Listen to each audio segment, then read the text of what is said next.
recording. Okay, good. So we're good to go. Yes. You guys can see the terminal, right? Yes, sir. Yes, sir.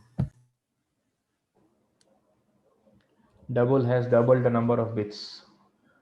Yes, in a very, yeah, if you want to explain it to your 3-year-old, I mean, whoever it's in your family, you can explain it to like that. But it's more than that. Yes. Okay. So today, let's start with something that I have left in the last class. So last class, what I can hear my own voice. Someone's mic might be Someone's on. mic is on here. Mute. No, it's fine. Everyone is on mute. Good. So yes. So last time I showed you a very simple program called frozen.c. Yes, this was it. So just one thing to, I mean, I just skipped this in the last part. So one very important to remember here is all the discussions that we had, right, about this a very basic anatomy of a C program. These discussions hold true for any other programming language. Like almost 90% of the programming language, all the discussions holds true. How? If you go to Java, right? So Java also has a main function. You have to write a main function in Java also, but then the syntax is a bit more. It's a bit different from C. Java also has header files. Instead of include, you say import, and then you write, instead of the header file name, you write a package name. Java also has these return types, and return types from functions and from main as well. Again, the same thing, the Java has the statements also. If you go to some other language, those other language will also have a main program, sorry, a main function to start with, a header files and a sequence of statements and a return, and finally a return at the end of the main.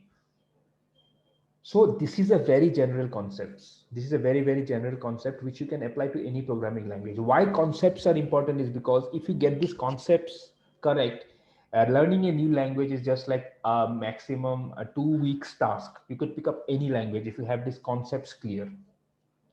For most of this course, we will be teaching you the concepts through the language C, but then these concepts are general enough to be applied to any other programming language. So just remember this: you are not just learning C, you are learning the concepts of a program, concepts of programming, so that you can pick up any language faster. Our intention is not to teach you C. I mean, for some any random guy on YouTube can teach you that, just the syntax of C. We are here to teach you the concepts that go behind a programming language, so that you can pick up any programming language within like a week or 2 weeks max.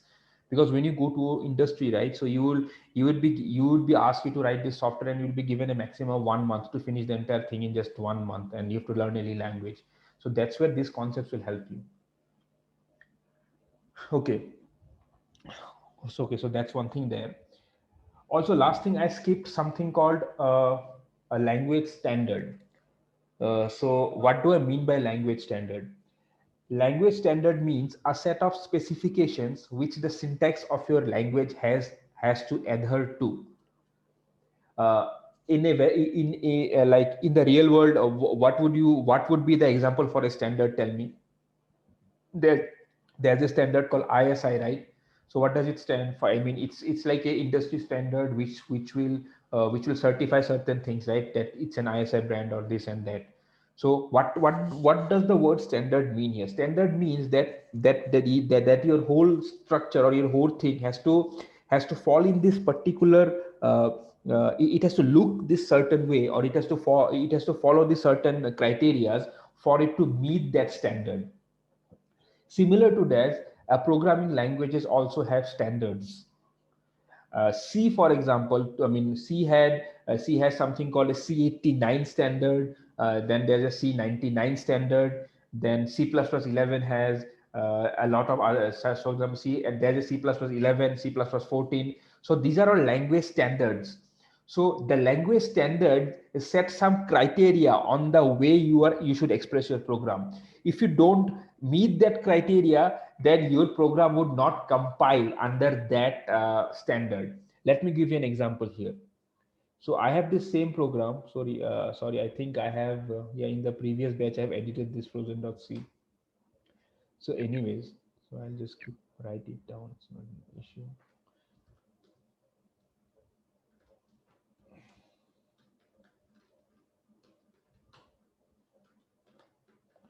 So see, last time we had a similar program, right? So let me now put some comments here.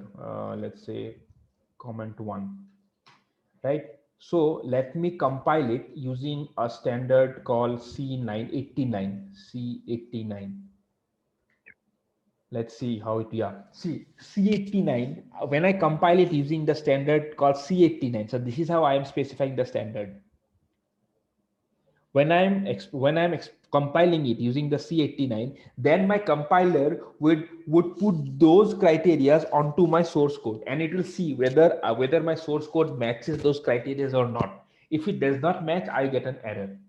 Why am I getting an error is here because I think C89 does not allow this kind of comments.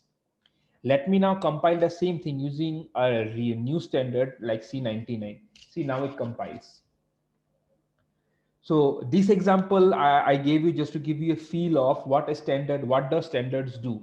Standards simply set a set of criteria on the way you express your program. That is the syntax of your program. If you don't meet those criteria as per that standard where you are compiling to, and then your compiler won't compile, it will just give you an error. By default, I think the compilers are set to the most recent standard. I mean, now I think it's set to somewhere around C99. So that's why we don't see this when we just do a normal compilation. When we don't set the standard explicitly, we just get a compilation, get it compiled. Is this point clear, guys? Yes, sir. I'm seeing chats. So I have a doubt, but I mean, we are talking about setting, I mean, giving a standard to this program, right? But what is the real use of the standards? How does it make any give? How is it important for a program? Well, to be really frank, it does not affect a programmer's life much. See, all it affects is let's say someone has written see what the standards do. For example, standards is a way of is the way of keeping the hands of a programmer tied, like in certain ways, so that he does not do mistakes. For example, there is a standard. Let's say in C89, there is a criteria which says if you want to use a variable in the program, you have to initialize that variable always. I mean, I will come to that, what is initialization and what is this, but this is a certain criteria that you have to meet in that standard.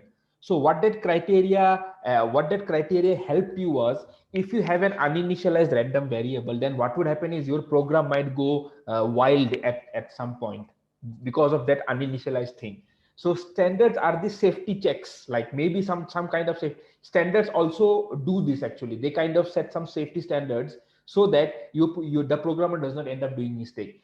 For example, in the CPP thing, right, when we said we used an int main, sorry, we used a void main, and the compiler complained saying you have to explicitly say int main. Why was that? So that the programmer knows that he is returning something to the operating system. I mean, just to keep these safety things in place actually. So some standards do this task of keeping things more safe in your when you're writing your program. Other standards are just there just because someone came up with that standard during that time, and then that body, like standards is a whole body actually. Like a whole lot of people sit together and decide, okay, C89 should look something like this. I mean, in C89, your comments are this extra. I mean, it's just lines which you add to your program which do not get compiled. Comments are just for someone who is reading your program. That's all. So can you Comments are view never the compiled. So standards, what they are actually? okay, you're not clear at still about the standards thing, right? Yeah. See, programming language standards uh, are a bunch of people who sit and decide, okay, the syntax of C should look like this from today. That's it. So let's say in C89, I don't know if it's exactly the year 89 or not, but let's say at the year 89, someone sat down, a bunch of people sat down together and say, okay, when you're writing a C program, your comments should look like something like this. The comments has to look something like this. If it does not look something like this, that means you are not adhering to this standard, and then your program will not get compiled under this standard. But later on, I mean, some other bunch of people sat together and they said, okay, this standard was okay, we have missed out this thing, maybe this is not the right way of commenting. Okay, let's say, okay, this is the correct way to comment things out, this is the correct way of to put comments in the program. So again, that becomes the standard. So standard are the set of rules which a bunch of people sit together and set on your syntax of your language. And when you are compiling under that standard, you have to meet those rules, syntactic rules. Is that clear now? Yes, sir. Someone was asking me before you. Is that clear for you as well? Yes, sir. Okay, good. So let's move on quickly, guys. So that's standard, and then yeah, that's program standard, and yeah. So you got to know the basic things. Your program might compile in one standard versus it might not compile in another standard based on the syntax that you have chosen to write your program in. Good. So now yeah, let's discuss one more point. So what's the yeah? So last time when I ran this particular executable, right? So there are two things. So there are two versions of your compiled code. You had a file called frozen.c, right? And you had an executable corresponding to frozen.c, which we were calling as prog or ./a.out. So these are two representations of the same thing, same entity, right? In what this entity, what is this? This is the program for your code, source code. This is the source code of your program. And what does this represent? This represents the executable of your program, but it is representing the same computation that you want to do. So, but there is a huge difference between both. So one of these is static and another is dynamic. Can you guys tell me which is static and which is dynamic here? Which is static? How many of you guys are for frozen? That it is frozen.c static. So frozen is dynamic and a.out is static. That's what you're saying. Yes. No, that's not exactly how it is. yes, sir. Frozen.c, what it is? Frozen.c is just a file in your computer, right? If I just open this, so this is just a file sitting on my hard disk. It's lying dormant. That's it. It's just a file, and I open it using my editor called VI. But when I'm doing an a.out, that means I have an executable of the same program. And then when I do this enter, it gets loaded in my memory and then it starts executing. So this is an alive thing. It's a live thing. So this is called a process. Process is the live version of your program. Your source code, right? .c code is just like a dormant version of it's just like a file lying on your hard disk. But when you ask the compiler to take that program and go through all the steps and create the executable, and then finally when you run the executable, that's when your program, that thing comes to life and then starts living in your program memory and starts executing. So there's the dynamic entity, which is called a process. So I'll show you what a process looks like. So if I do an htop, I showed you this screen before. So you see all these things here, right? These PIDs, these numbers here, 18219, 1130. These are all the processes which are running, which are making my operating system work, which is like giving life to my operating system. These all processes with their individual IDs. So this column here represents an individual number for a process. So all these processes are living in my program memory, and they are going through their fetch, decode, execute cycles. That is, they are these living things that's there on my RAM. But all these processes also have a static version, which is their source code, right? Sir, your voice is not audible. Hello. It is audible. Sir, Yes, it is sir, It is audible. audible. It is audible, sir. Okay, so yeah, so as I was discussing, so these things here, right? So these things going up and down, these are all the processes which are running on my computer, on my operating system, and these are all operating system processes. Each of these processes, they have a static version, as in they have their source codes as well, lying somewhere on the hard disk. but that's the static version. That's just a program. It's not in life. It's like this that thing which is there on my hard disk. When that program when that whole thing gets executed and when it starts running on my memory, on my CPU, that's when it comes to life, and that's when we call it a process. For example, now let me launch the process that, see, yeah, so in this case, when I have a frozen.c, right? Yes, this is my program, and this a.out is my process.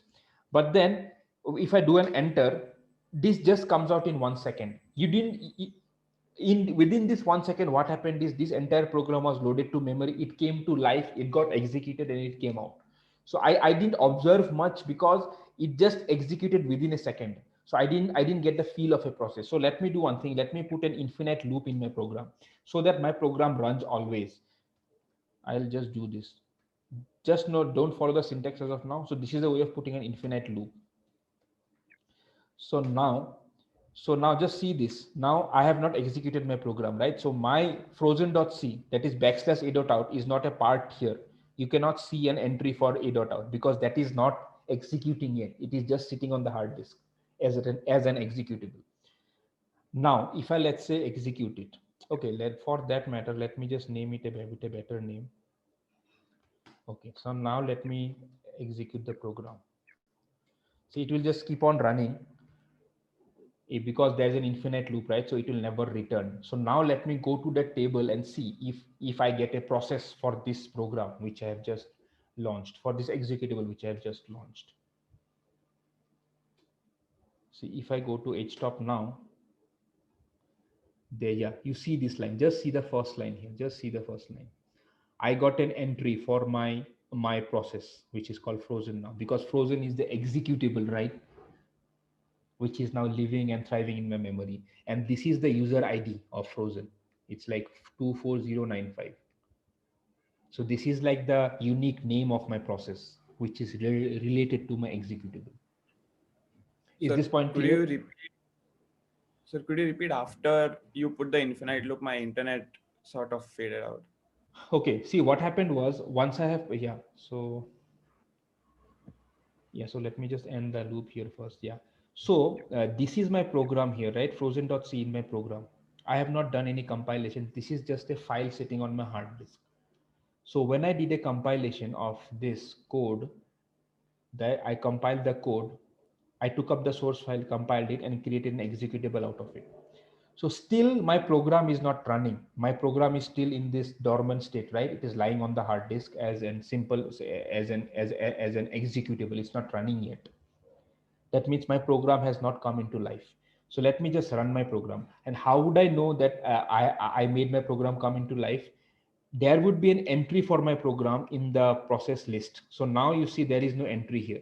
Now, if you just look at this command column here, this command column tells me the names of all the executables that are at present running. These are all the OS executables. If you see this, right, these are all the OS executables. These are, they have nothing to do with my program. But now if I just run my, I am about to run my code now. I'm about to run my executable, which is created after compilation. If I do an enter, it's running now because it is in this infinite loop. So if I see this, you just see this entry, which comes into this table here, corresponding to frozen. You see this, right? The command is frozen. And then now that means my executable or my program has become a process now. And the process is living and thriving in memory, and it's executing nicely. So that process has got a process ID also. Process ID is the unique name which is given to every process that is executing in your memory. Okay, sir. Yeah. So why do I need the process ID? So later on, let's say I want to kill a specific process. As in, how do I kill a process? I go to the memory and I take out all the memory that was in which that program was executing. I just snatch it away from the program. And once I do that, if I take all the memory away from a program, that means the program instructions are no longer there in memory, right? So that means the CPU would not execute it, which means the process will stop execution. Yes. So process ID is a way for me to go to, not for me actually. I mean, the OS uses the process IDs actually to do all these schedulings, but then I could also go and kill the specific process. So let me do that. Okay, this frozen is not running. Is it running or not? It's not running, I think. Yeah, it's running. Yeah. So let me pick up. What is this? Its PID is 24176, right? So now Yes. just see this. My process is running here. How do I know my process is running? Because this terminal is still stuck here, right? It has not given me the prompt back. That means my program is running. Now, through one more terminal, I just want to kill this program. How do I kill this process? Sorry, not program process. How do I want to kill this process? I have to look at its process ID and say kill 24176. Okay. So now let me just kill this process. Kill 24176. Just see this. Once I do a kill here, my process gets killed and I get the prompt back. So what is the -9 for? -9 is a force kill. Sometimes what happens is that your program might not want to get killed. Your program might resist. Don't take me out of memory. I don't want to go out of memory. You can't do this. But then when you say 9, it says force it. I mean, you have to do it. I mean, there's no option for you to stay there in memory forever. Not So forever. like As if the constantly. -9 is not there, it can intercept it and stall it for a while that way. Sorry, I didn't get If you. the -9 is not there, that means it can intercept that command and maybe stall it for a while. Yes, maybe the program that will not, maybe it's like a very like adamant program, it will not come out. By adamant, I mean it does not respond to your kill. So when you say 9, it will respond immediately instead of stalling. Sir, can't we use Control C? Means we were told in tutorial that Control C also stops any Correct. command from. Correct. So you can use Control C, but Control C, yeah, see, when I did this, right, now it's running. Now if I do Control C, I can get the terminal back. So what is happening is Control C is only valid for the program which you just executed and which is keeping your terminal busy. But using Control C, you cannot go and kill specific processes now. Means that's the process we did before. Yes, I Control mean C. that's what I'm doing here now. If I just do frozen and I just say now my terminal is hanged, right? I'm not getting output. Now if I want to kill it, I just say Control C, it gets killed and I get my terminal back. But there is no way for me to kill some other process, not through Control C. Okay, okay, sir. Yeah, good. So that's what processes and killing is. Fine, good. Okay, now let's quickly move on to one more thing. Okay. So yeah, so all one important again jargon for you guys is jargon is a technical thing. Just remember this. So the programs that you are executing, right? So these programs, they are also called straight line sequence of code. So just remember this as it is, because you might, yeah, you might you might face this term sometime. So what happens? Yeah. So what do you call a straight line sequence of code? Straight line sequence mean when you have one line here and then you have one more line, one more line. So all these lines will always execute in the straight line. As in this printf, that is hello 2, can never go before hello 1. Hello 2 and hello 1 will always execute in this order. Then hello 3, then hello 4, and hello 5. This is called straight line sequence. Whatever happens in your in your CPU or in your OS, nothing can change the order in which these lines will execute. That's why this, I mean, most of the programs that you will be writing in, at least in this course, they are called straight line sequence of code. Now, why am I making a big deal out of it? I mean, isn't all programs straight line sequence of code? You have this question, right? All programs are straight line sequences of code, right? Why do you have to have this explicit explicit statement saying this? This is because there are some things called parallel programs, parallel programming. This is where you could run multiple statements of your program in parallel. So for example, I could say take these two, both these statements, and allocate both these statements to different cores on my CPU so that both these statements will run in parallel. So in that case, I cannot say that hello, even though in my program I see that print hello 1 is before hello 2, but during execution hello 1 and hello 2 could be running in parallel. That is, we don't know in what order they are going to finish. So this is, so parallel programs, you could not say they're like straight sequence of code. You could say they're like this sequence, or they're like this statement sequences which might behave differently based on how have you made them, like how parallel your code is. So that is like the opposite of a straight line sequence of code. That is, you don't know in what order the statements are going to get executed because all of them are executing in parallel. Is this clear? Yes, sir. Okay, good. Good. So once we are done, so we are done with these things, these basic definitions. What is top So to can you bottom? please explain the parallel thing once again? See, parallel thing is quite simple. So now this is the straight line sequence of code, right? Since we are running it in a single core, right? In our single core Yes, sir. CPU, we are running. So how will my code CPU execute? CPU will execute hello one, then hello two, then hello three, hello four, and hello five. But Yes. in a parallel program, what happens is you have multiple cores in your machine, right? So you would want to use all these cores in parallel. So what would happen is you would ask hello one and hello two to be executed on cores one and cores two. So both the cores will pick up both these statements in parallel and then they will execute it. So in that case, you cannot say na ki hello, because let's say core one was busy and core two was faster. So that means hello two will finish faster than hello one, right? Hello. So Yes. in that case, you cannot say that it is the same execution order in which the program is written. It might be different based on the speed of the cores on which each of the statements are running. So that is like like maybe the opposite of straight line sequence of code, wherein the Sir, I have sequence of code is not the way it actually runs on the multi-core CPUs. sir, I have a doubt. Okay, sir. Yes.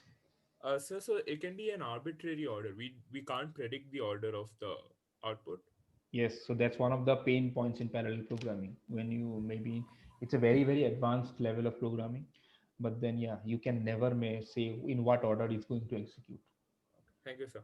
There's a whole field. I mean, my master thesis was on concurrent programming actually. So it's like a whole research area of this parallel and concurrent programming. Sir, Okay, yeah. I have a doubt.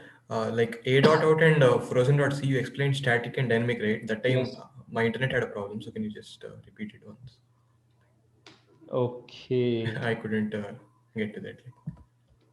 I know, but yeah.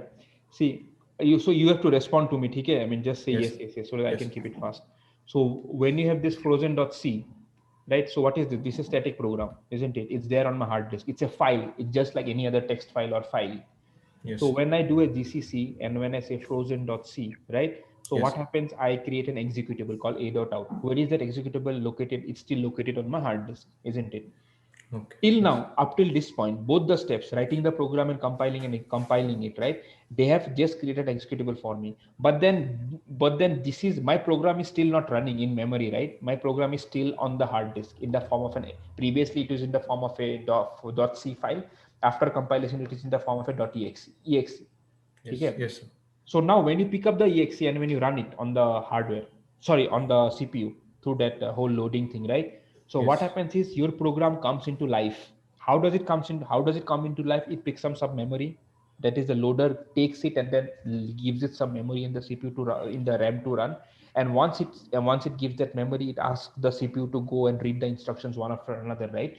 So this process is what brings your program into life. By life, I mean your program starts executing on the CPU. So that's when it becomes a process. From a dead thing which was there on the hard disk, sitting on a hard disk, it becomes an alive thing that is running and kicking on your on your RAM and running, and the instructions being are executed on the CPU.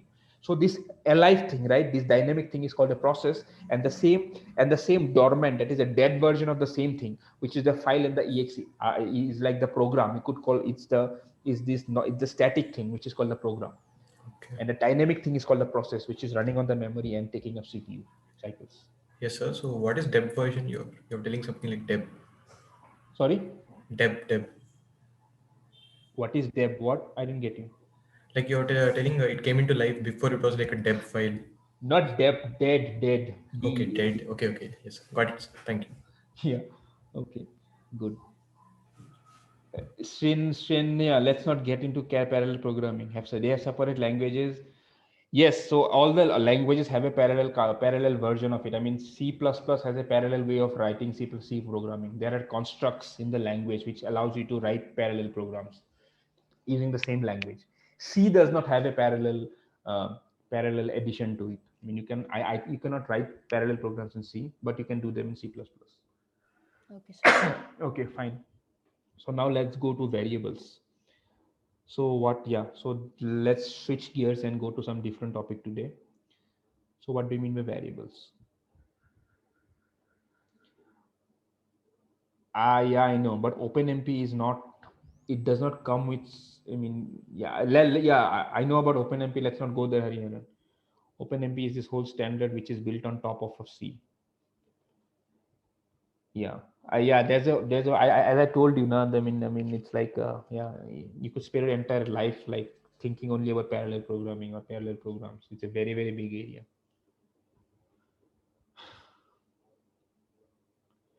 Because I have named my executable frozen na, instead of a.out. That's why. I mean, I could have used a.out also, no? Remember, I can rename my executables, right? So that's what I have renamed my frozen to. I've renamed it to, yeah. Okay, good. So variables in assignment, yeah. So this program that I just wrote here, so this is a very useless program, right? So what does it do? It is just printing statements. It is printing and printing and printing. So you can't do anything with a printf actually. You can't do, you all that you can do is you can just print stuff, right? So this does not uh, this does not let you, I mean, this single construct of printing a print on the screen does not let you express your logic. So for that you need some other tools under your belt. So variables is like it's one of those tools which helps you do more things with your program. So before going into variable, let me yeah, uh, okay, so let me explain one more what you can do with a printf. Let's see what else you can do with a printf before going into variables. See, the syntax of printf is really simple. So whatever you put within this double quotes, right? Whatever you put within this double quote, this is what gets printed on the screen as a line, as a text. So this is what you have to have in printf, at least something between double quotes. But now let's say you want to evaluate an expression. What is that expression? Expressions are simple numbers combined with operators, right? For example, 3 into 4 plus 6 into 7. Sorry, 3 into 4 plus 6 into 7. Yeah, this is an expression, isn't it? So now you want your program to evaluate this expression and show you the result, right? But you are not allowed to. That now you don't have variables in your program. Let us say you just have a printf. So what can you do? How can you show me this out, or how can you display the answer to this expression or the value of this expression? That you can do by just copy pasting this thing here and then putting it on here on the right hand side of printf. See, in the last class we saw that whatever you put within these statements, they get printed, right? But then printf is not only limited to that. There can be other things which you can put following these double quotes. These other things are computations which you can actually put inside, and then whatever the results of those computations are, you could print those results using something called a format specifier. This percentile d is a format specifier. It's something like this, just yeah, it works out like this. So what the printf will do is, when it is about to execute, first it will look on the right hand side. First it will look, okay, what is there on my right hand side of my double quotes. If there is something on my right hand side, it will evaluate that thing first. What is that? Now I have given an expression directly, right? So it will evaluate that expression and map it, and that output will be mapped to the format specifier which I have given here between the double quotes. So that means, yeah, so this particular computation that will happen here, right, which the printf will operate on first, will give me a value, a numerical value, and that value will be mapped to this percentile d, and then I can see the output. So this is how the program will look like. I'm just using a default a.out. I'm not renaming it anything. See, now see the output as 54. Now someone would ask me, let us do one thing. Instead of using this percentile d, why don't I directly put this entire thing within semicolon, within this double quotes? Let me see if it gets evaluated. I just want to put this entire expression within this, right? Within this double quotes. So what would happen in this case is, if you just do this, you will see, right, this entire thing will get, this entire expression gets printed as that expression itself. That means your compiler didn't even see it as it did not evaluate it as an expression. It evaluated it just like a text. That's all. For it to get yeah. Sir, if we used only percentage D symbol only, this is getting executed, or will it get executed even if we don't use that particular format? Yes, if you okay. Okay, you are saying if I don't use percentile D, then will it get executed or not, right? Yes. Okay, so let us do that. So let me say I don't use anything here in the with the after my printf, I don't do anything, right? I just keep it blank. These double quotes, I keep it blank, but I pass the expression after the comma, right? So let us see if I see anything or I see an output. See, it gets executed. I mean, that has compiled. I mean, sorry, that expression got evaluated. But then there is no way for me to see what is the output of that expression because I have not mapped it to anything between between these double quotes. So whatever it is between these double quotes, that will always get printed. Just remember this. So whenever I use the percentile D, that means this percentile D will get mapped to this expression here. Let's say I have one more expression. So I use one more percentile D and I say, let's say 6 into 9. So then this second expression, this value, output of this expression will be mapped to this percentile D. So can you run the program now so that I can see the output? Yeah, so if you just run it right now, you will get two outputs, one for one and another for another expression. You see this, right? Sir, basically the comment we wrote above the printf, it tells the printf below it to map the things. No, not comment. Don't read this, man. It is useless. Comments are useless in your program. Comments are not anything. Comments are just like for the human to read. It does not get compiled. This is the execution statement only. So header contains the information that such mapping has to take place or this calculation has to take place, and result has to be displayed in percentile D form. Yes. Header contains the info. Header contains the definition of printf. I mean, like how printf is, what is the code that goes in building printf. Now, in this hello. Yeah, let me answer to this question first. Yeah. Yeah, actually, I'm asking. You previously said that in printf, the program executes from right to left, right? Yes. So I mean, in this printf, here is 6*90. Yes. So this will first execute and go to the the D percentage D from right side. This one, right? Yeah. Okay. And then one will go to this one. Yeah. Yeah. Okay. That's what I'm asking. Okay. Yeah. Thank you. Yeah. See before you, whoever was asking this, so the header file contains a definition of printf. Header file says, okay, this is what printf looks like. So if you want to use printf, in your main program, so you have to use the printf like this. So what is that like this? Like this means that between these two double quotes, right? Two double quotes, you have to use an expression. I mean, sorry, you have to use if you use a text directly, that text will be printed as it is. But let's say it does not contain a text. What you want to do is you want to print the computation result of some computation instead of text. So for doing that, to print the result of the computations, you have to use percentile D.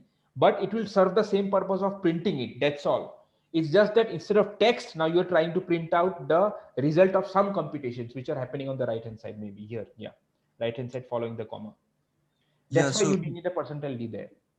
So the code for this operation to happen is already written, that if such manner it is written, so the result will be displayed in percentile D. So this code is already contained. Like if this shows, then display it like this.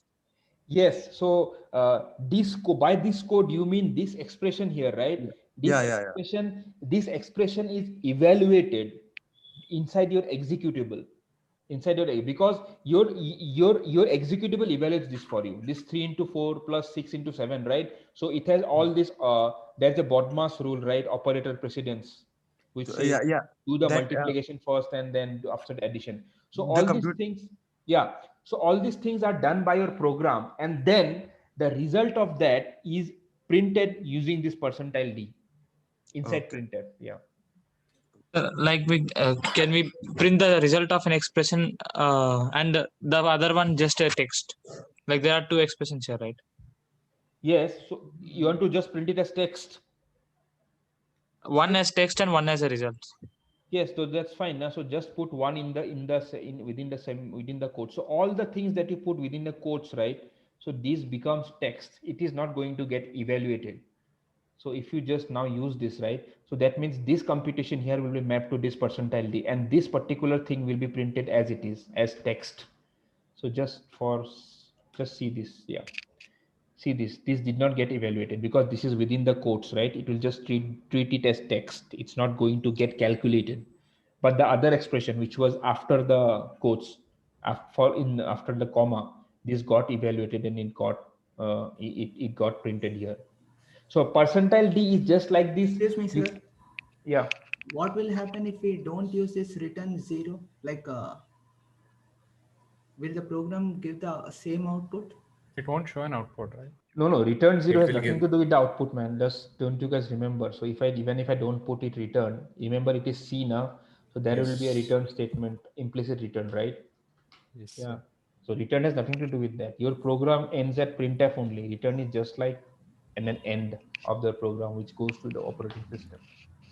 Sir, what if we keep 2 percentile Ds and only one expression? Yeah, let's see then what happens.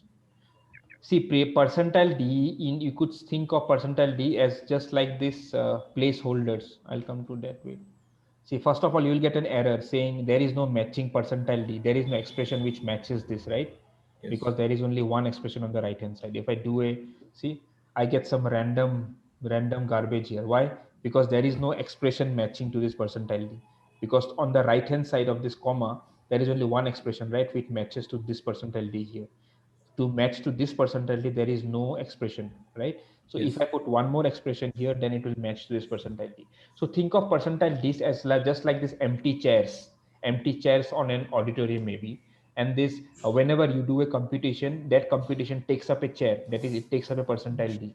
For example, if I do a percentile 5 into 6 now, so now if you see, now I see the 30 here, see 540 and 30, because that the other computation took the other chair, that is percentile D here.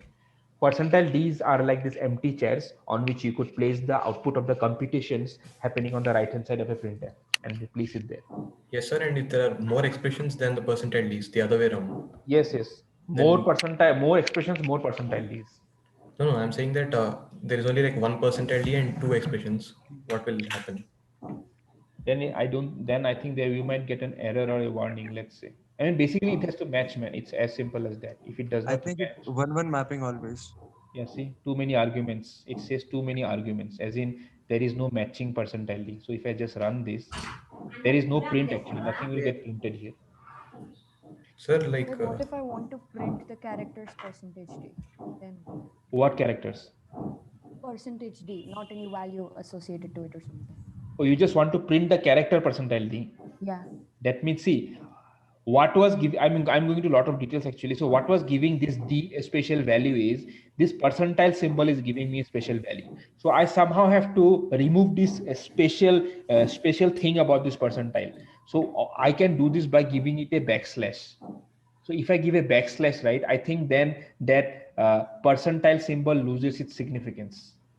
I mean, then it will be just printed as percentile. Let's see if it works.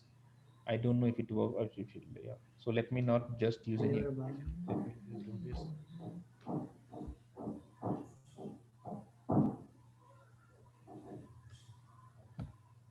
Oh, sorry. What happened? Okay. Yeah, the D is still there actually. So why does it show a random number if you had add an extra percentile D? I'll show you it. So let me answer what she was asking. Okay, see what is happening here is, see, remember, yeah, so I think I am not able to print only the percentile D actually. So what is happening is this is a very special character inside printf. So what is happening whenever I do a percentile D, right, and the printf sees that within its double quotes there is a percentile D, that means it is expecting some computation on the right hand side to match to this percentile D. If it does not see any computation happening, it will just put a random garbage value because there is no matching expression to match the percentile D. So there's no way to actually like print percentage D Instead of, yeah, I think there is a way, but I'm not using the correct escape sequence maybe. So yeah, I think there Okay, should sir. be a way. So just find out the escape sequence. Escape sequence is like just to remove the speciality about a symbol inside a text. So I'm trying to remove the speciality by doing a backslash, but I am not able to remove that now. There should be Okay, some way. Sir, I still have the doubt. If we keep 1 percentile and 2 expressions, Yes. would it be a compile error or would it print something? No, it prints just the output of one expression because there is only one chair, right, on the Yes, sir. auditorium. So then it will just print the whoever who is sitting on the chair, who is sitting, 6 is sitting, right? So Yes, 6. sir. For the other, there is no chair to sit. So that's means there will be nothing printed after that. So it will be just ignored. There will not be any compile error. Exactly. Just see it for yourself. See, just Okay. 6, right? Yes. Sir, Yes. but this starts from the right, you said. So Yeah. it must print it must print 30 now. Yes. So it starts from the right, but the mapping happens something like this. The computation order is from here. This gets evaluated and this gets evaluated, but then it maps to something like this. This will map to this, and then the other percentile D will map to this. The evaluation order is like that, that the mapping is not like this will map to this first and this will map to this. It's not like that. If I have 2 percentile Ds here, right? So the mapping order is this percentile D will get mapped to this one, the first expression, and the second percentile D will map to the second expression. But during evaluations, this will get evaluated first, and then the mapping does not change that. The mapping will, the evaluation order does not interfere with the mapping. The mapping stays as it is. The first percentile D, first expression, second percentile D, second expression. But the evaluation order is right to left. Did you get it? These two are different Yeah. things actually. So if you have only 1 percentile D and 2 expressions, which expression does it display? I told you now. So first percentile D, first expression. There is no second percentile D, right, to match to the second expression. So that's why only 6 will be printed. Okay. Yes.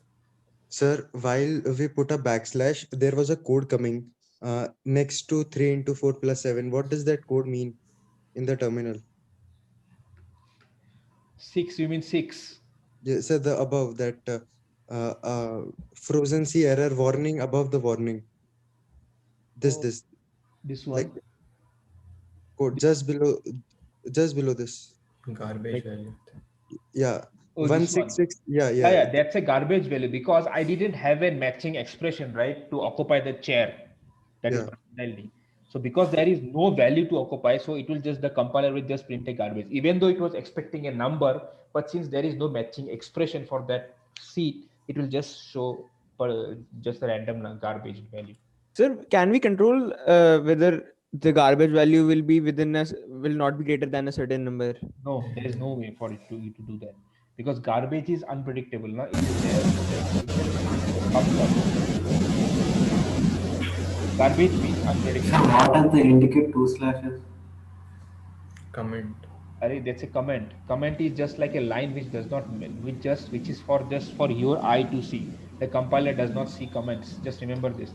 If I write this thing, right? So that means only I can see this, right? When I'm opening the file, the compiler will simply ignore this. This particular line does not get compiled. Remember, these are comments. You understand comments, right? The English word comment. Comment is just like a line which you write for someone to understand your program, who is reading your program. Okay, I think we are, yeah. So what denotes the end of the comment? That's it. I mean, this entire line will be a comment. If you go to the next line, then this is not a comment anymore. You have to put one more line here. Okay. Sir, and the right to left, you said evaluation happens from right to left, right? Yes. Can you give an example? Like I didn't get it, like right to left in the sense. You will not get it now because then I have to explain some other operators actually. So It's 1 o'clock. In the expression context, I cannot just explain to you what is the evaluation order. Evaluation order is a very complicated thing actually. I will explain it later when I explain you the prefix and postfix operators, or maybe when Sir explains that to you. So evaluation order means in a very simple way that whenever your program is about to execute, right, then it will read printf, and then it will see, okay, there are a lot of expressions following the double quotes, or there are a lot of computations to do. So what computation the printf picks up first? The printf will pick up the computation that is on the rightmost, and then it will execute that computation first and go to the next computation, and then next computation. That is, it will go from right to left. Okay. But the mapping of the percentile d's remains the same. That is, the mapping is always first percentile d, first expression, second percentile d, second expression, third percentile d, third expression. Okay. Sir, what if we have to print percentile d itself? Yeah, that's what I got asked just now. I mean, try to find it, or how do we print percentile d? There should be a way to do this actually. I mean, you somehow have to remove the meaning of percentile d from the printf function, and then just make it see percentile d as just like a text rather than a special value. So somehow you have to remove the special. You can print percentile d as 2 separate characters. Will that work? As far as I remember, it does work. Let's see if it works. I think it won't. Separated by a comma. No. See, you just see that random thing again. That means you are not able to remove the importance of d there. It is Sir, just percentile d works. Yeah, so yeah, you got it right. So percentile d. Now let's see. See, now you can print a percentile d. Yes. Sir, are those things easily available on Google? Yes. So you could find these things out. Yeah, correct. Okay, good. So then, yeah, so what we learned just now is we can, without even using variables, in the program, you could just use printf to evaluate expressions, right? Yeah, I have half an hour more, guys. So let's make most of it. Yeah, so everything is clear up till this point, right? All the discussions we had. Yes, sir.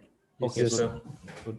So then, so now what my presumption was, my premise was that now I have given you a C, but I have asked you not to use any variables. Use only the things I explained to you in last lecture. And what did I explain to you? I just explained to you printf.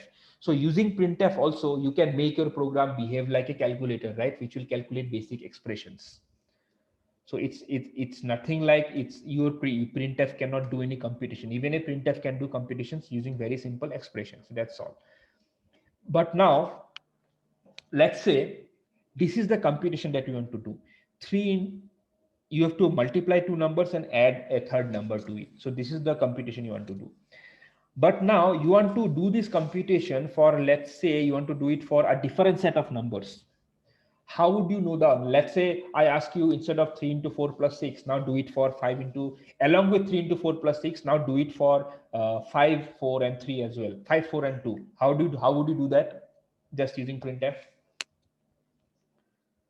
You would write the same numbers in the same sequence, right? I mean, the other numbers in the same sequence of multiplications and additions, right?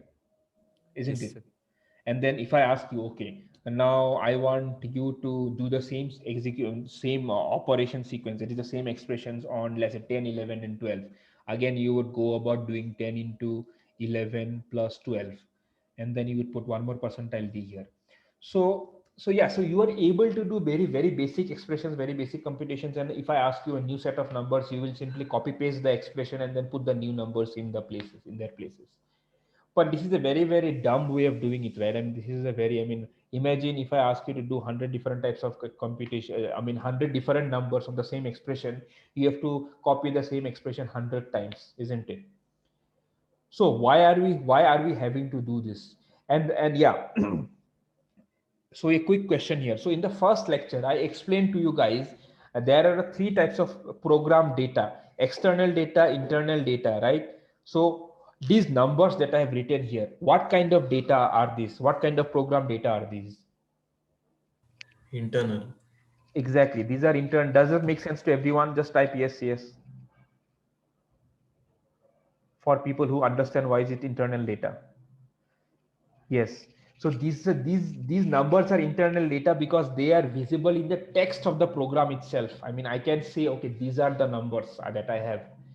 So these are internal numbers. And why am I having to use this kind of direct internal data is because I don't have any way to store, right? I don't have any way to store numbers. That's why I have made the program store those numbers for me. I have not used any external storage. But variable, this is where variables come into picture. Variables allow me to store values and use those values later on. I think now you guys might be seeing where I'm coming from. Why did I use this example? Now let me declare 3 variables. Let me declare int a, let me declare int b, and let me declare int c. And now I declare it as 3, 4. I have initialized it at 3, 4, and 6. Okay, so the very first thing that I will do is I will just say A, B, and C, and then I'll just print the result. See, I did the same thing basically, just like I did with the expression, and I got a result. But this time I have done it a bit differently. What have I done is, in the very first 3 lines of my program, I have allocated 3 storage units. Remember, the program had this whole RAM area to run inside, right? So from that RAM area, I have requested 3 locations for me to store 3 numbers. And what are those numbers? 3, 4, and 6. And where am I storing them? I am storing them in 3 locations, and I have named the locations as A, B, and C. So this is what variables are in your program. They are storage locations where you store some numbers. Now, instead of this expression, instead of me writing the numbers directly here, I am just accessing those locations and getting those numbers. So again, someone is on unmute. Yeah. So in the previous scenario, I didn't have this storage. I didn't have these storage shelves, right, for me to store something and get those things out later on. I had to make the data part of my program itself. But now I have these storage units, storage shelves, where I can store those values, and later on when I access that shelf by its name. What is the name of that shelf here? The variable, it's A. So I can get hold of that value and I can use that value in my computation.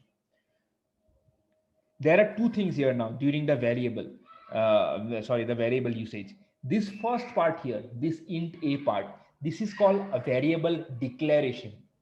The variable declaration means that I am declaring a storage space for my program where the program can store data and read data later on.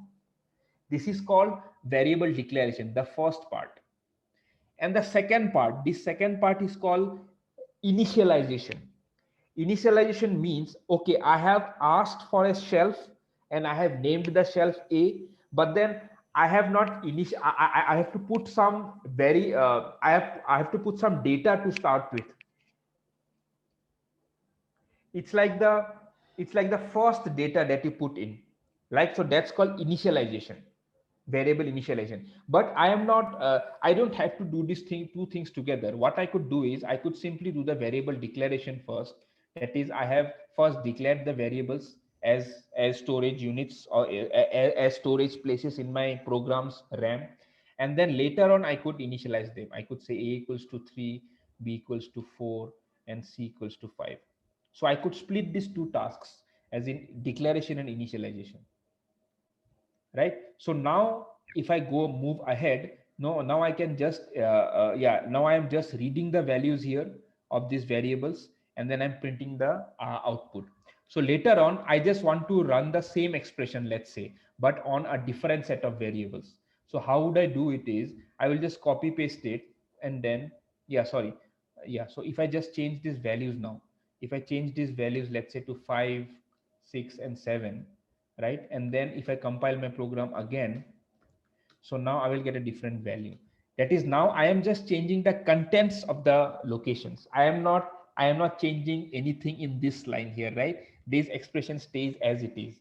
All that I am saying is, now, okay, I have changed whatever was located in those storage locations. Now when you read those locations and use them in an expression, you will get this value, because now the contents have changed.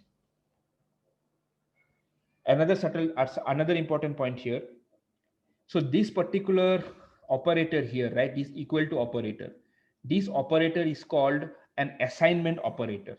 Just remember this, assignment operator. Why is it an assignment? Because it is allocating a value. It is storing a value to a specific memory location, which in this case happens to be a variable, which is A, B, or C. This operator allows you to do that. And in the hardware perspective, what's happening is this operator will execute as an instruction, and that instruction will ask, the CPU will ask the system bus, okay, get the value 5, go to the location which is pointed to by A. I mean, go to the location name A and then put this value there. Go and store it for me. So the system bus will take the value, go there and put this value 5 in that location, which is called A. So this assignment operator is doing that. Yes, any questions till this point? Sir, yes. In printf, if we write ABC, so those value will not be changed na, if we run the command. No, they will not be changed. Now see, again, that's a very important thing actually. See, this thing here, right? This refers to, see, here what you are doing is you have the storage location and you are updating that location with some value which is on the right of the assignment operator. Assignment operator is this equal to operator here. So whatever is on the right, you are updating the location of A with that value. But here in this case, you are just reading the data, you are just reading the shelf, or as you are just reading the location. You are not interfering with the contents of the location. You are just reading whatever is there and using them in an expression. No, sir, I want to ask that in the double comma, like with %d, if we write ABC in percent along with %d, and when we run the command, so in the double commas ABC, when we run 5, 6, 7 will not be allotted to them now. Only to 5, 6, 7 values will be allotted to A into B plus C command, like after the comma, single comma. I didn't actually get you what you were trying to say. So what you were saying is if I do this, right?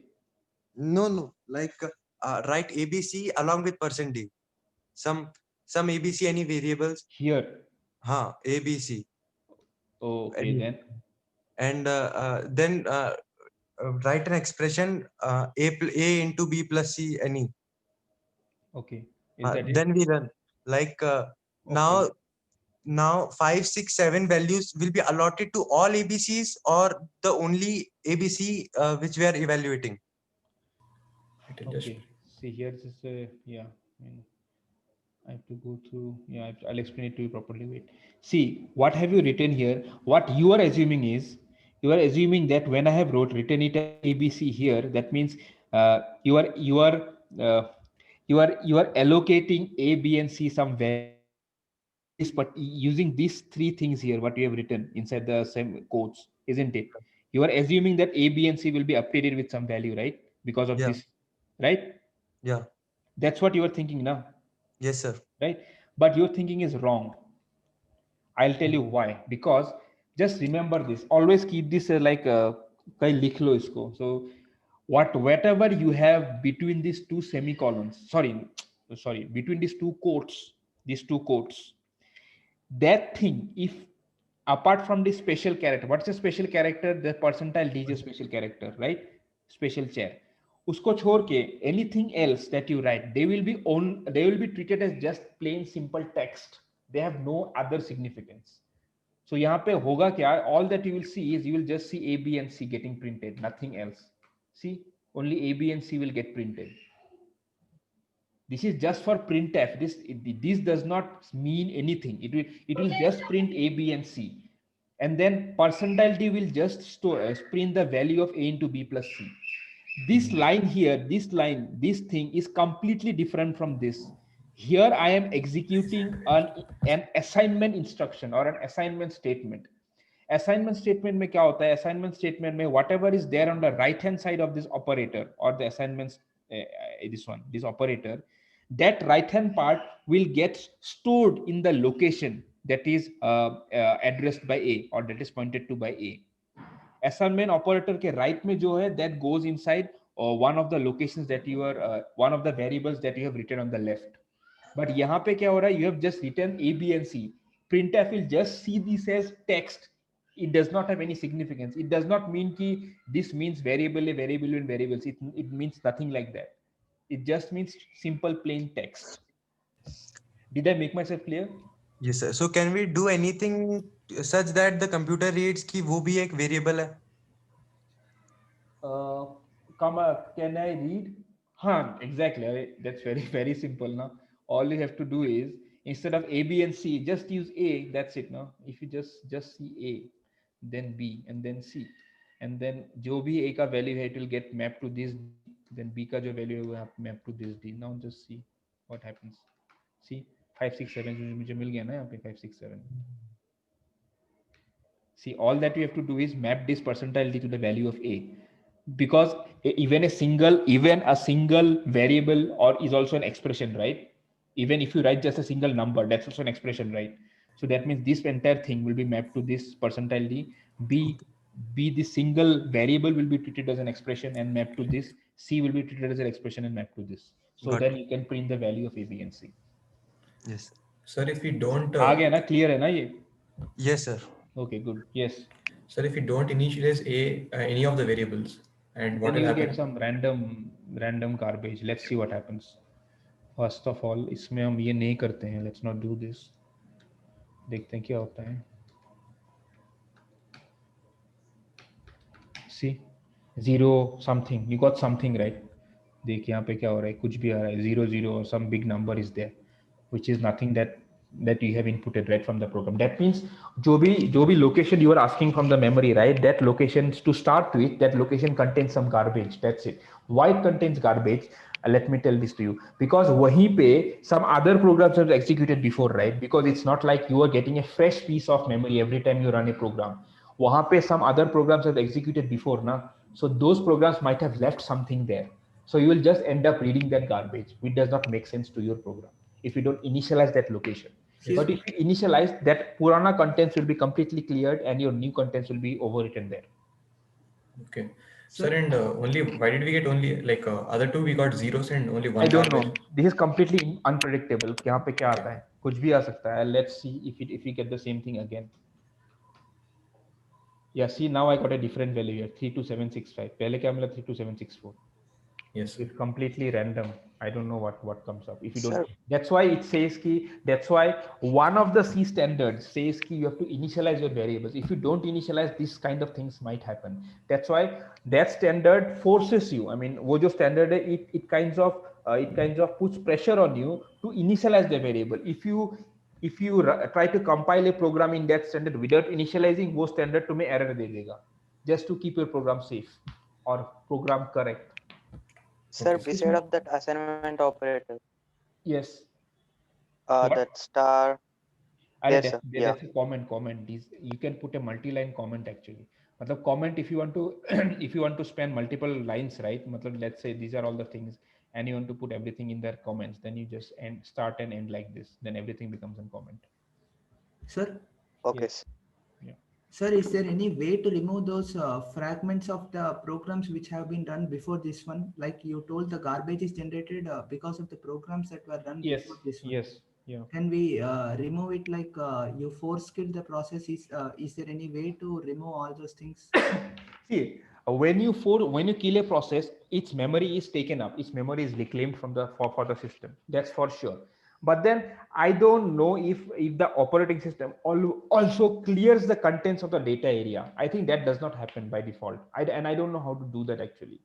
Okay.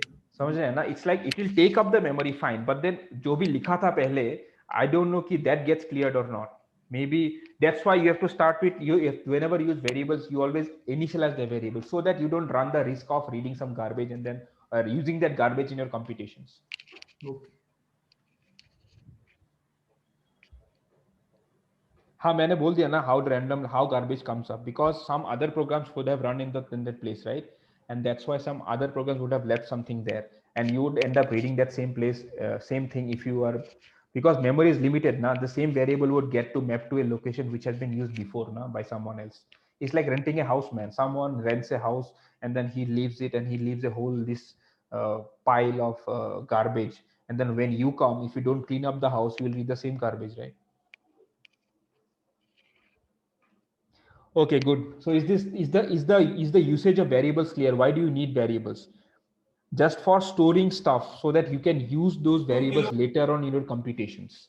And you don't have to, because if you don't have variables in your programming language, you have to write the expressions and manually type in the data every time, 3 4 5.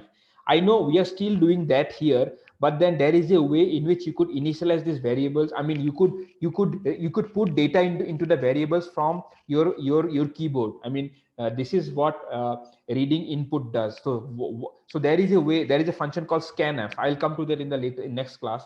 So what scanf allows to do is scanf allows to read input from your keyboard and take that input and store it into variable. And then you can use the variable. You can just name, you can call the variable inside an expression and get your data and get your computation executed. That's why you need variables. Sir? Yes. So here we are saving, let's say a as another integer or something, right? Yes. Could we save it as an expression only? Yeah, so there is no, yeah. So now let me come to this part here. So now this thing you see here, right? So this is the type of the variable. Int is a type of the variable. Now when you are asking about yeah, so now the C is not limited to just a single type called integer. So there are other types of variables that we have. So there is a variable type called character. So there is a variable type called character, and there is a variable type called float. So whenever you type a type of variable, it just shows up in green. So what you are asking is you want to store the expression ka evaluation into a variable, right? Yes, sir. Okay, so in that case, that's pretty simple now. So you just declare another variable, let's say Z, and then later down the code, you just say Z equals to A into B plus C. Yeah. So that's it now. So now instead of that putting the expression directly in printf, you just say, what do you say? Tell me here quickly. What do you say here on the right hand side? Shouldn't it just be Z? Yeah, just it should be just Z now. Yeah. Because you're just printing whatever is there in the location of location that is pointed to by Z. So here in this line, what did you do? Remember on the right hand side of the operator, when you're using a variable, you are just reading the value that is there on the variable located on the storage of that variable. On the left hand side, whatever variable you are using, all that thing that happens on the right hand side, that all that it comes to a single value, because everything on the right hand side will again then I have just used a small expression, but for bigger expression it will just reduce to single value, and that value will be stored on the variable which is on the left hand side of the assignment operator. Yes, sir. So this is clear, right? Variables, yes, declarations, usage. Yes, sir. Yes, sir. Okay, good. So now let us come to the final the final point today. So what are the types of variables? Okay, so before that, so if this point is clear, so let me just remove this. Okay, so now let us see. I am using a special function called sizeof. Again, this sizeof function is defined inside this header, just like printf is defined inside this header. So let me say a. So let us just calculate. Let us just run this. Sorry, GCC. See, I see a number called 4. Why do I see a number called 4? See, this particular operator here, it is acting upon the variable a, and then it is showing me how much space is reserved for a on my program's memory. How much space or how many bytes? Remember again that flat memory model, right? You had this whole memory model, you could view it as a sequence of bytes.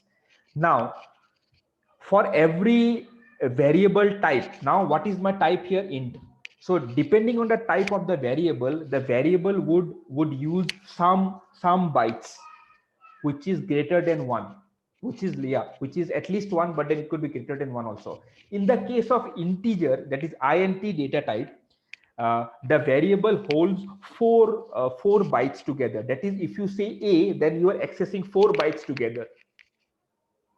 That's why I see the value 4 here, because the moment I say a, I am accessing all those 4 values, and then this operator, that is the size of, it's a function, just remember it is a function.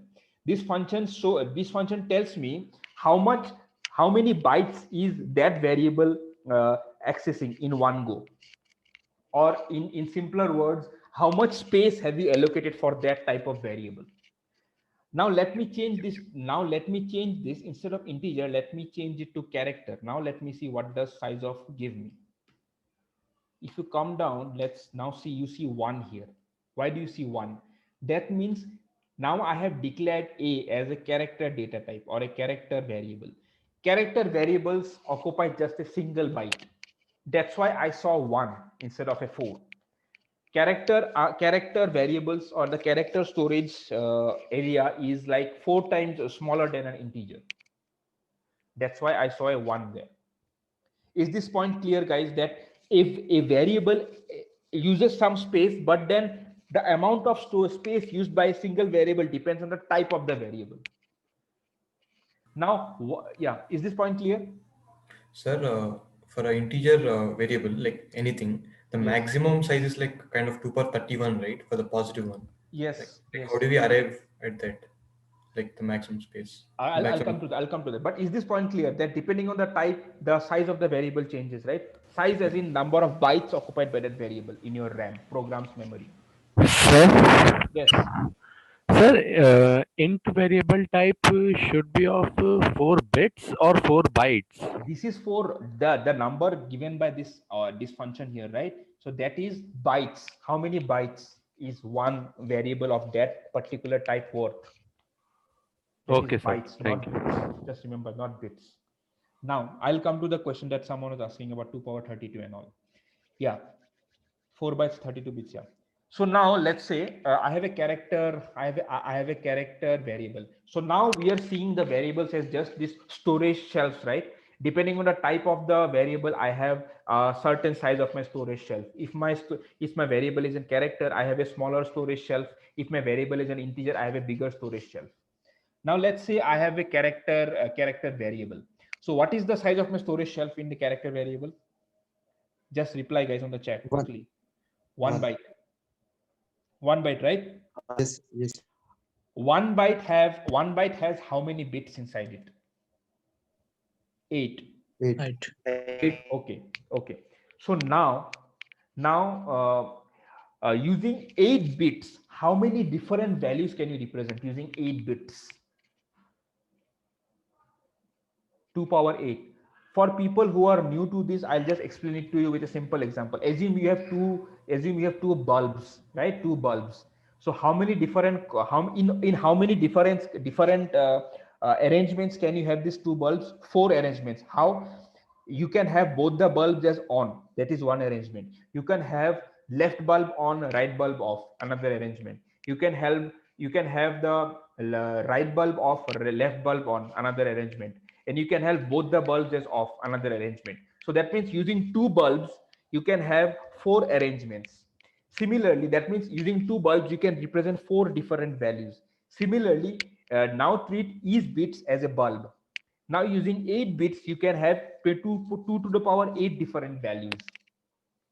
That means that storage shelf, that storage shelf being represented by the character variable, that character variable only 2 power 8 different values. And what is the biggest value that it can hold? It can hold 0 up to 255. That is 256 minus 1. Why? Because 256 is 2 power 8. Is this point clear, guys? Yes, sir. Is it clear for everyone? Why I said ki is character variable the maximum value a character variable can hold is 255, because it starts from 250, that's why 255. Actually, in practical sense, the maximum value is 256. Sir, even 0 has a significance. Yeah, because it starts from 0, right? So see, if you count from 0, within a character storage area, that is 1 byte area, you can store 256 different values, right? Yes, so those 256 value will be 0 from 0 to 255. If you count them up, it comes to 256, right? Yes. And 256 is 2 power 8. Yes. Sir, so 255 is the maximum bits. 255 is the maximum value that you can store in a character type variable. Is this point clear to you? That why is that? Because see, remember, I was storing here for A I was storing 3, right? And for B I am storing 4. So now that question that I'm asking is, there must be a limit, right? As in how big a number I can store in a particular variable. So that I cannot store this big a value inside A now. So there must be a limit, as in how big a number can I store it inside a particular variable. So that is what I'm trying to address here. That's the question I'm trying to address. The first question is, how big a number can I store inside a character variable? So character variable is 8 bits wide. That's why the maximum number that I can store is 2 power 8, which is 256. Since it starts with 0, that's why 256 minus 1 is 255. So if it is 0, it means like all the 8 bits are occupied with zeros. 0, 0, 0. Exactly. Okay. Exactly. Thanks. So let me just make one thing very clear now. So let us say, okay, so I have to use an unsigned here. So don't ask me why am I using an unsigned, but let us just say unsigned. You just see this as an, sorry, I have to go into signed and unsigned later on. You just read this entire thing as a character that is 8 bytes wide. So now let me just store something called 250, right? And then I want to print the value of A back. So let me see if I am able to store 250 properly inside A or not, because the maximum value that A can store is 255, right? So 250 should be properly stored. So let me see if I have stored A properly or not. So if I just go do this, see, I have stored 250 properly here, because 250 is less than the maximum size of the number that I can store in a character. Now, if I go to my same program and instead of 250, let me store it as 1250. This is much bigger than the maximum size, that maximum value that can go inside a character. So now if I print to 1250, let me see if I see 1250 or not. See, first I get a warning directly. That is, this value is too much. It's like too big a value to fit in your storage space, which is a character which is just 8 bits wide or 1 byte wide. So if I run this now, see, I don't see 1250. I just see 226. Is this example clear, guys? Because I am in my program, I am trying to store a value which is much bigger than the biggest number that I can store in a character. So if we have to store that number, how do we do that? I'll come to that. But then one thing that is clear from this example is 1250 was never read as 1250 here, right? That means I have lost some information here. I mean, I could not store this entire 1250 correctly because the storage, that variable is small for me to fit this big number. Sir, and I have a doubt. Yes. We are using percentile D, but A is a char type variable, right? Character. Yes. See, I'll come to that in the final few minutes. I'll come to that. I mean, I have already exceeded the time, but I'll come to that, the percentile C and percentile D part. Yes. Sir? But as tell me. The 226 that got printed was just garbage only, no? It's not garbage. That's what I'm coming to now. Now just take 1250 percentile. Just do it in Google. 1250 percentile 256. What do you get? Let me do it here only. 1256. What was it? 1250. Yes. I mean that reminder, sir. Yeah, it's the remainder. See, it's 226. Why is it 226? I'll tell you. Can you guys see the screen? Yes, sir. Yes. Binary of 1250. See, this is the binary code of 1250. Just remember this. Just see, not remember, I'm sorry. Just see this. So this, to represent 1250, you need at least 12 bits. Just see this. But how wide is your character variable? It is just 8 bits wide, right? Yes, sir. 8 is less than 12. So then it's clear that you cannot store 1250 inside that variable storage. I mean, that storage space which is just 1 byte long. So in that case, what happens is you just read the first 8 bytes from here, starting from right. What is this? 1, 2, 3, 4, 5, 6, 7, 8. I think it's 8. Right? And the rest of the 4 bits, they just drop off. They just overflow. And this value here is 226. Just try to figure the like just try to think it as like this. So you have this whole maybe you have a you have a room, and if you are trying to fit a carpet, so whatever carpet size is beyond that room, you just cut it off, and whatever is left of the carpet, that is what you read in your program. So this is left off, right? This is left off in your storage area, which is 8 bytes wide, and this value comes to 226. This thing is called truncation. This is called what is called truncation. That clipping of the carpet, right? That's called truncation. As in, these 4 bits which are extra, they just fall off, and whatever is left, that value gets printed on your or that value gets stored in that variable, and that is what gets printed as the value of that variable. Is this clear, guys? Yes, sir. Sir, could you explain truncation once again? Okay. Okay, so how should I explain this? Okay, so let's say you are writing a big text, right? And then you are writing a big paragraph, and then you are writing it on a page which just has the space for 4 lines, right? So just say yes or no if you are with me. Yes. Right? So then when you keep on writing your paragraph, then what happens is after 4 lines you just fall off from the page, right? You just fall off. So then let's say you end up writing on your table or on your floor somewhere. But then if someone comes up and he just looks at the page, now what will he see? He will only see the 4 lines, right? He will not see the other things that are written, because your page has only four lines area. So that is what is happening here. 1250 is a bigger, it needs 12 storage units, but then you ran out of lines here. After 8 bits, you ran out of lines. And then these extra bits, right? These extra bits just fall off. And then when someone reads that byte, it will just see this value at these bits, and these bits come to the value 226. Is this clear? Got it. Yes. Good. Okay. So finally, so if someone was asking, instead of this, how should I store 1250? It's very simple, guys. Can someone just answer it? Use a bigger data type, man. That's it. Just finish it now. Use a bigger data type. That's it. 1250 is now correctly represented, because the integer has how many slots, how many bytes? 4 bytes, right? And 4 bytes is what? 32 bits. 32 is much greater than 12. So 1250 is properly represented in an integer. Is this clear now? Yes, sir. Yes. Yeah. Yes, sir. So similar to a character integer, there are some other data types. This is called a long. So let us see what is the size of a long. I think long is 8 bytes big. I will go into details in the next class. So if I just say A now, because A is of type long. So if I do this now, see, long is of 8 bytes. I mean, it can hold even bigger values. Okay, good.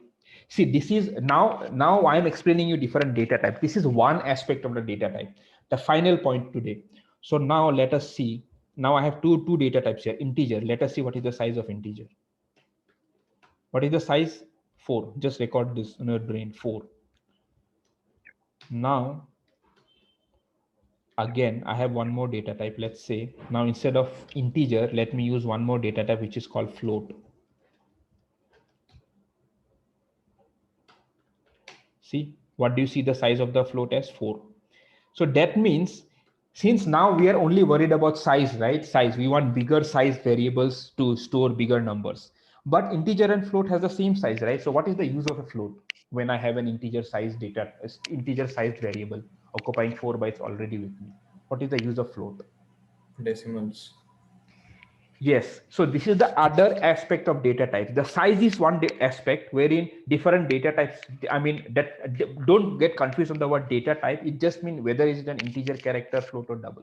The other aspect is what it logically means. For example, integer and float has the same size, but the bits within an integer and the bits within a float, they mean different. They are interpreted differently by your CPU. I will come to this exact point in the next class. that what are these different types and how are the types interpreted by your CPU. But this is the other aspect of data types, apart from the size, which we just discussed now. That is the logical interpretation of the bits inside the storage area. So today's class is done, guys. Officially, I think it's over. Let me see anything else. Yeah, I'll just stop the lecture here.